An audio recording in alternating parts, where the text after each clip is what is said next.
Governar. Administrar pessoas e recursos pensando no coletivo sem nunca esquecer que cada cidadão importa. Trabalhar para as pessoas e fazer um governo honesto e próximo dos cidadãos. Um governo que acredita que todos podem e devem ter mais dignidade. Esse é um resumo do que acredita a recém-eleita vice-governadora do estado de Santa Catarina, Marilisa Boehm. Me acompanhe nessa entrevista e você vai conhecer um pouco da trajetória, história e como ela vai governar junto ao governador.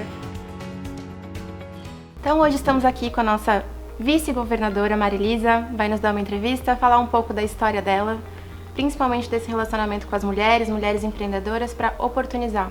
Eu acho que mais do que tudo o que a gente quer mostrar hoje é que é possível e que as mulheres também podem, e a história da Marilisa traduz muito isso. Então, muito obrigada pela presença aqui. Quero que tu conte um pouquinho da tua história e que com teu exemplo muitas mulheres com certeza vão se inspirar. Obrigado pelo espaço. Bom, meu nome é Marilisa Boehm, iniciei as minhas atividades muito cedo, com 13 anos eu já estava trabalhando.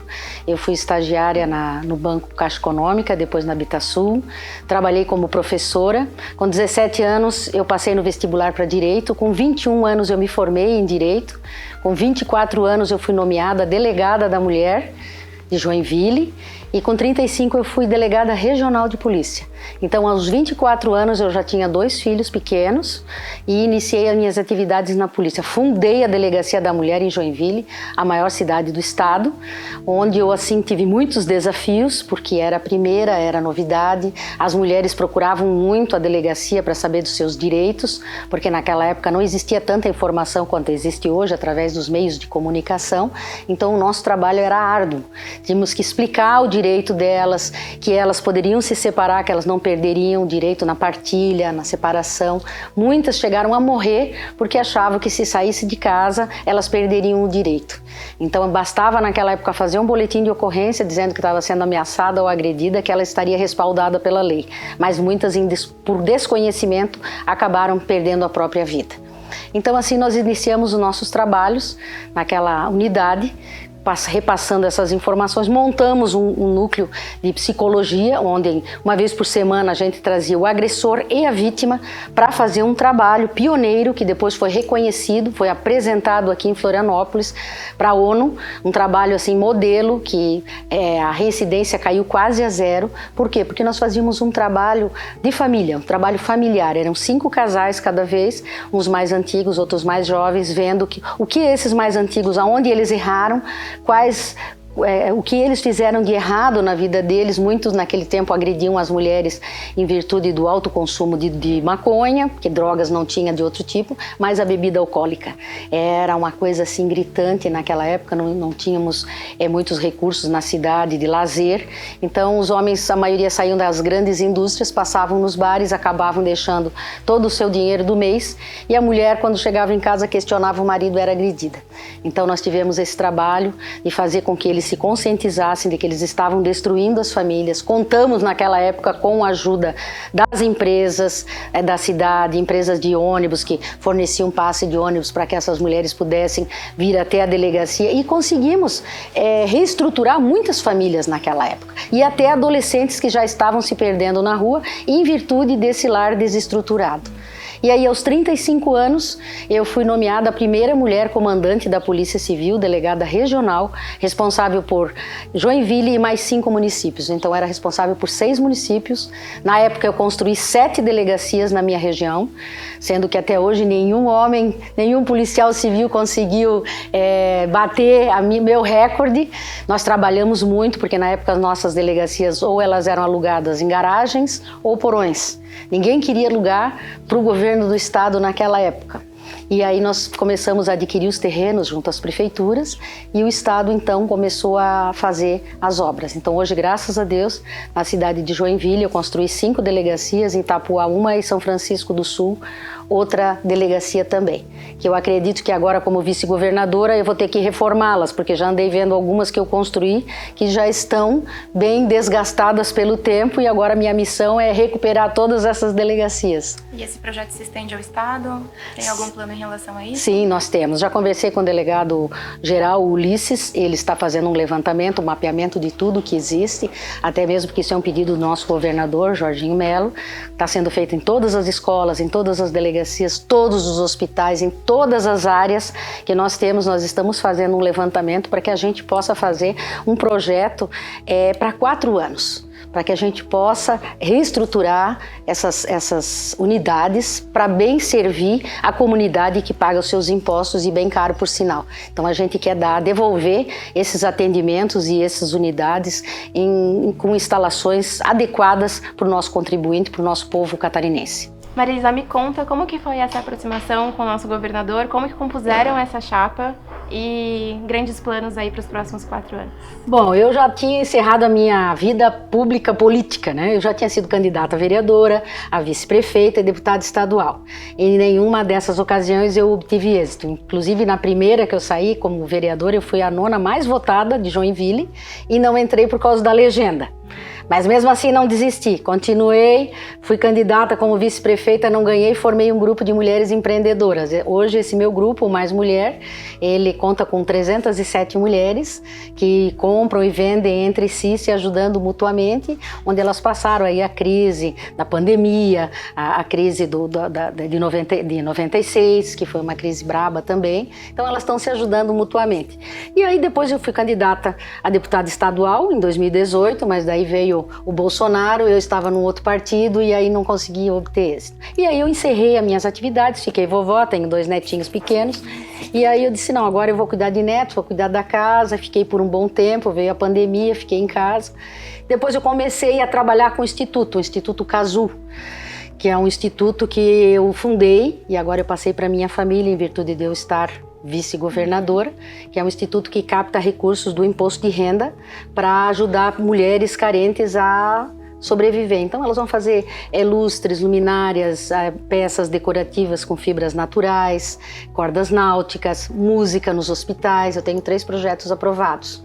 E aí eu comecei a fazer isso quando então o Jorginho Melo estava se colocando à disposição para ser governador do estado. Eu estava acompanhando de longe nos jornais e tudo mais.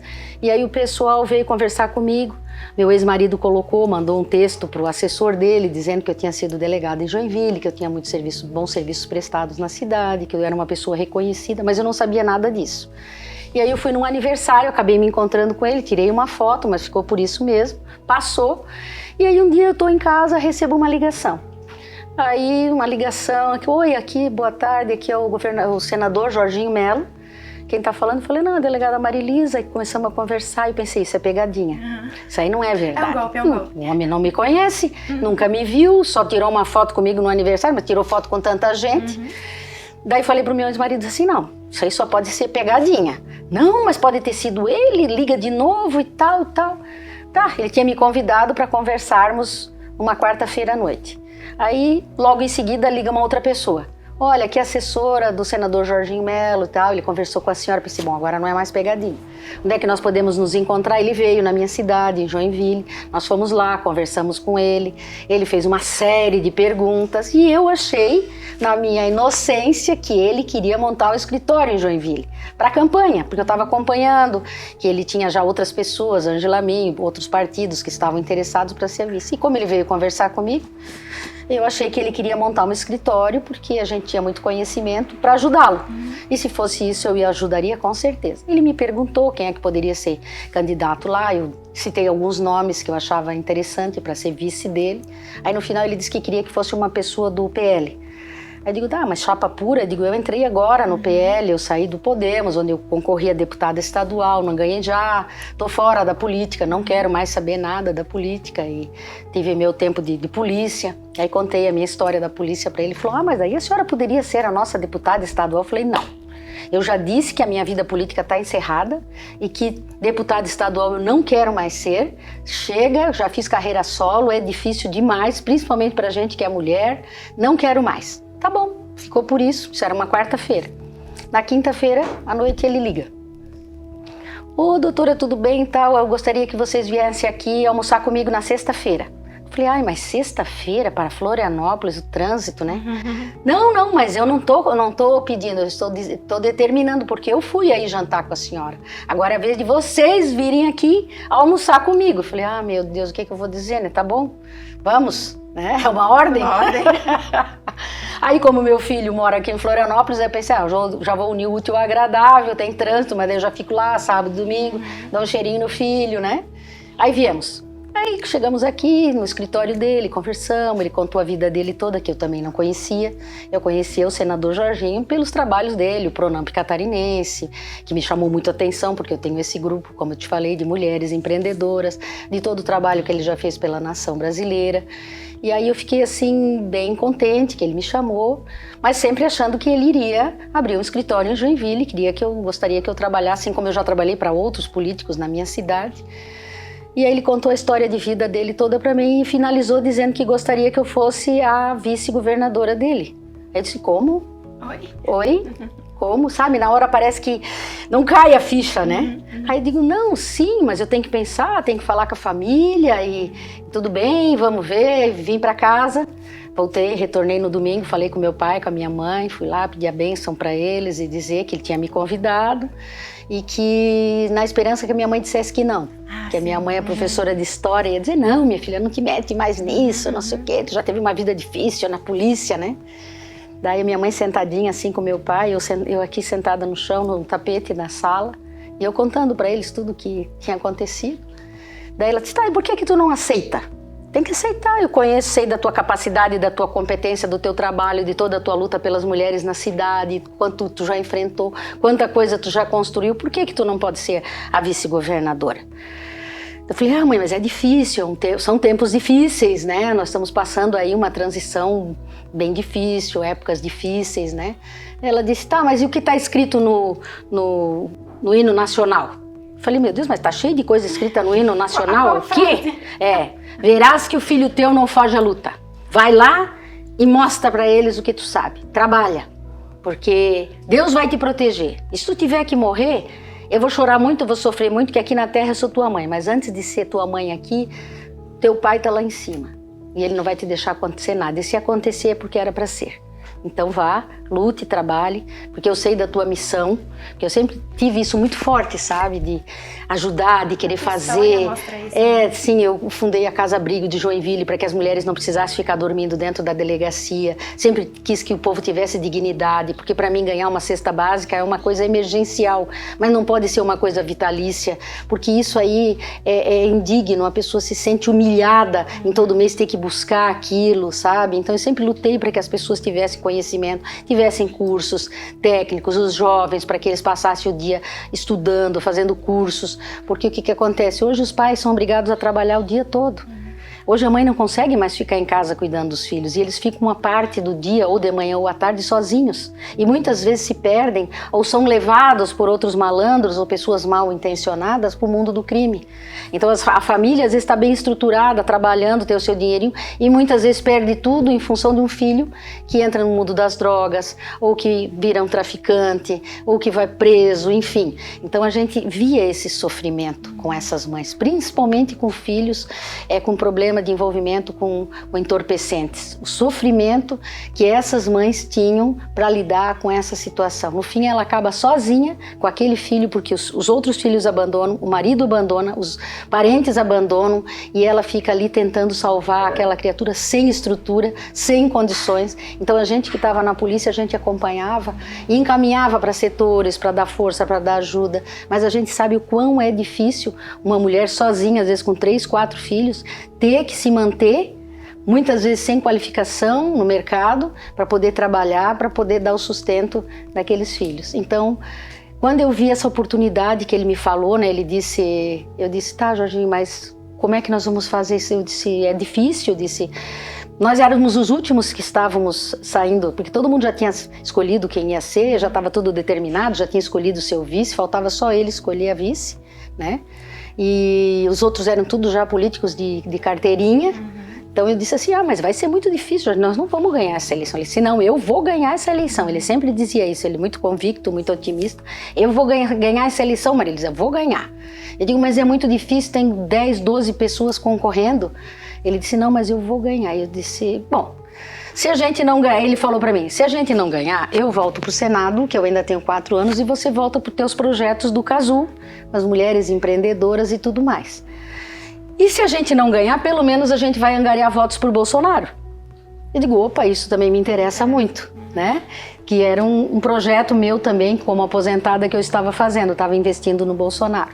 Então tudo casou, tudo fechou e a gente começou a campanha e aí corremos o Oeste, corremos quase todos os municípios. O plano de governo do Jorginho Mello é excelente, é todo lado dele. Para o que deve quando eu vi todo o programa de saúde, de educação, de segurança, turismo, enfim, eu disse para ele, olha, se tu cumprir metade desse plano de governo, para mim já está ótimo. E ele já está cumprindo. Ele já começou com a saúde, né? Nós já fizemos aí mais de 25 mil cirurgias com a nossa competentíssima secretária da saúde, a Carmen Zanotto. Nós tivemos aí governantes que ficaram anos e décadas e não resolveram essa situação e eles estão resolvendo. O problema da Secretaria de Segurança Pública hoje, nós temos prédios, nós estamos bem estruturados, nós temos uma polícia científica, o nosso governador está dando toda a atenção, todo o apoio necessário. A nossa educação hoje, por sinal, foi dada a largada da faculdade gratuita, que esse é um sonho do nosso governador Jorginho Mello, porque ele teve muita dificuldade para estudar por causa do pagamento, sempre o estudo foi muito caro, eu também sofri muito com pagamento de faculdade, tive que trabalhar. Pagam depois de anos e anos e anos. E no meu tempo nem tinha esse financiamento, a gente tinha que trabalhar de dia para pagar a faculdade à noite e viajar. Eu docinho para pagar minha faculdade. Isso, então assim, todo mundo fazendo mais do que podia para poder estudar. Então esse é um sonho que ele hoje deu arrancada da faculdade gratuita que nós vamos cumprir, nós já temos uma meta até 2026, né? Vamos começar com 40%, depois 60%, depois 75%, até a gente alcançar os 100%, para que todas as pessoas, principalmente as que têm capacidade intelectual, mas não têm condições financeiras. É um pecado você ver uma pessoa, um jovem, uma jovem inteligentíssima que passa num vestibular de medicina, de odontologia, de direito e que não pode pagar a faculdade. Quer dizer, ela vai ter que se conformar em fazer uma outra atividade que não é menos valorizada, mas ela gostaria de ser médica, gostaria de ser dentista, gostaria de ser advogado, assistente social e não pode. Então nós, enquanto comunidade, enquanto sociedade, estamos perdendo, porque aquela pessoa poderia salvar quantas vidas? Aquela pessoa poderia ajudar quantas famílias? Então nós temos que investir na educação, sim. E vamos investir, então, esse triângulo já está sendo desenvolvido em 100 dias de governo. Nós temos ainda pela frente os 4 anos. E eu acredito muito, estou aqui à disposição do meu governador, estou aqui à disposição de todos os meus secretários, da nossa população catarinense, para o que depender de mim, do meu conhecimento, da minha força de vontade, para ajudar, para estar junto, para que a gente conquiste tudo isso, que a gente devolva isso para o cidadão catarinense. Por quê? Qual é a missão do político? A missão do político é servir o povo. Para isso nós fomos eleitos.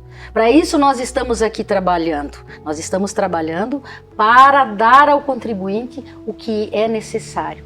Ele paga impostos e deve receber com trabalhos, com serviços prestados de boa qualidade com o dinheiro que ele paga. Então é para isso que nós estamos aqui, para servir e não para ser servido, como muitos anos atrás eu me indignava dentro da minha delegacia, porque o que a gente via era um desrespeito com o dinheiro público. Temos muito serviço pela frente, tem muito serviço para fazer, mas nós acreditamos que juntos, povo e governo, nós vamos fazer aí um grande governo. Porque o nosso povo é trabalhador, é um povo que acorda cedo, é um povo que batalha, é um povo estudado, é um povo exigente e que deve exigir mesmo, porque nós estamos aqui para receber a sua sugestão, para receber as suas informações e melhorar cada dia mais o nosso governo. Então agora eu quero que a senhora me conte como que a senhora quer ser lembrada, qual o legado a ser deixado desse governo, o que as pessoas vão poder falar ao final, lá em 2026, se não forem reeleitos, qual que é a história que a gente vai contar? Bom, eu quero trabalhar em prol da assistência social, porque eu acredito muito que o fator criminal está muito ligado com o social. Desses 30 anos de polícia que eu tive trabalhando com uma parte social, eu verifiquei que não adianta só a gente fazer o procedimento criminal, colocar o agressor na cadeia e não deixar estrutura nenhuma para a mulher. Então eu acredito sim na recuperação desse agressor, para que se ele não conviva com essa mulher, mas que ele possa conviver com outras no estado de plenitude, sem agressão. Eu acredito que a mulher tem que se envolver mais com estudos, fazer cursos, é para isso que nós estamos fazendo faculdades gratuitas, estamos dando toda a atenção à rede básica de ensino também e investir pesado no empreendedorismo feminino, que como eu já falei anteriormente, eu tenho um grupo de mulheres, eu invisto nisso, eu sei que as mulheres são capazes, elas são empreendedoras, porque a gente já faz o empreendedorismo em casa, quando a gente compra, quando a gente faz comida, quando a gente leva o filho na escola, a gente faz levantamento de preço, então nós já somos empreendedoras. O que nós precisamos é a confiança, é ter confiança em nós mesmos enquanto mulheres, é ter a autoestima elevada, dizer eu posso, eu consigo e eu vou fazer. Por que eu digo isso? Porque hoje nós vivemos numa sociedade onde a maioria das mulheres hoje, elas comandam a casa. Muitas vezes, ou por falta do marido que faleceu, ou porque esse marido já foi embora com outra pessoa, ela passa a ser a chefe da casa. Então ela tem que trabalhar fora, ela tem que dar conta dos filhos e muitas vezes ela não tem qualificação para isso. Então ela monta um negocinho informal, mas falta para ela o conhecimento de educação financeira que eu quero trazer agora, o empreendedorismo para todas as mulheres em todos os setores, seja da área urbana, na área rural, o serviço em casa, o serviço online, para que elas tenham esse conhecimento, que elas saibam fazer investimento do dinheiro delas, que elas saibam aplicar e que elas deixem reservado um capitalzinho, nem que seja de 30% de tudo que elas recebem no mês, para poder reinvestir no seu negócio. Porque a mulher é muito coração, então vem o filho, pede um dinheirinho, ela dá, a sogra pede, ela dá, quando chega no final do mês que ela tem que comprar o material para fazer o bolo ou para comprar as coisas para o salão de beleza, ela não tem o dinheiro e às vezes o negócio acaba caindo, acaba falindo por falta de orientação. Então isso tudo nós queremos fazer agora nesse governo. Eu tenho um projeto grande também que eu quero fazer para diminuir o feminicídio no estado. Quero fazer um grande trabalho aí com a parte da assistência social, a parte da polícia civil, polícia militar, prefeituras, com o Tribunal de Justiça, para que a gente faça um trabalho de reestruturação, grupos de reflexão, tanto com agressores quanto com as mulheres vítimas de violência. Para quê? Para que a gente possa fortalecer essas pessoas, orientar essas pessoas, transformar essas pessoas em seres melhores para compor a nossa sociedade e para que elas também sofram menos e sejam pessoas mais felizes que venham a contribuir com o nosso Estado. Não se admite hoje pessoas infelizes. Quando as pessoas casam, Renata, elas fazem um compromisso. Eu vou te amar e vou te proteger. Quando isso acaba esse respeito, é melhor acabar o relacionamento. Ou então procurar um tratamento para se reestruturar novamente esses laços. Porque viver sofrendo não é o lema. Nem Jesus queria isso. Então, enquanto cristãos, nós, enquanto governo, queremos fazer isso. Dar oportunidade ao nosso povo, às nossas mulheres, aos nossos homens, às nossas grandes empresas, às nossas microempresas, para que todos tenham oportunidade de ganhar, de vencer, de trabalhar num local com menos sofrimento, e assim a gente vai construir aí um estado maravilhoso, que já é maravilhoso, formado por lindas praias, povo maravilhoso. Só falta agora mesmo a gente trabalhar em conjunto. A gente vai passar muitas informações para você que está nos ouvindo, está nos vendo. O governo do estado vai montar uma página onde você vai poder acessar tudo que o estado vai poder oferecer para você daqui para frente. Conte com a gente também aqui do ECOD, a gente quer levar essa mensagem para todo o estado e pode ter certeza que se a gente receber pedido de cá, a gente vai trazer também. Tragam as informações, é isso aí, obrigado pela oportunidade, estamos sempre aqui de portas abertas para atender todas as pessoas que assim o desejarem. Estamos aqui para trabalhar por você e por Santa Catarina.